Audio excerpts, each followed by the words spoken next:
नमस्कार विद्यार्थियों, आज के इस वीडियो लेक्चर में हम घातांक नियम पढ़ने वाले हैं। विद्यार्थियों, ये जो घातांक शब्द है वह दो शब्दों का योग से बना हुआ है। पहला घात और दूसरा अंक। मतलब किसी संख्या की, जैसे कि यहाँ पर हमने a की घात m लिखा हुआ है, तो यहाँ पर m जो है वो घातांक है। इसी को हम ऐसे भी लिख सकते हैं, तो यहाँ पर 4 की घातांक 3 है। इसी को और समझने के लिए हमने उदाहरण लिखा है, जैसे 7 और 7 के घात में लिखा है 5, यानी 7 का जो घातांक है वह है 5।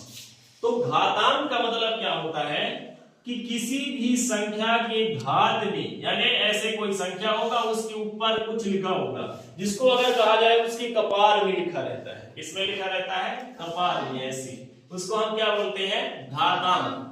जैसे 7 की घात में 5 लिखा है, उसको हम क्या बोल देते हैं कि 7 का जो घातांक है वह क्या है?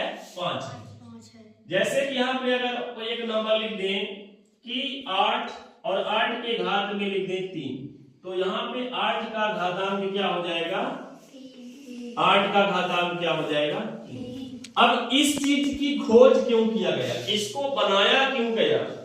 अगर हमको कोई बोल दे कि एक संख्या है 15 और 15 की घात में 105 है, तो अगर इसी 105 को अगर हमको लिखना हो, अगर इसकी खोज ना हुई होती, तो 15 गुणते 15 गुणते 15 गुणते 15 105 बार लिखना पड़ता।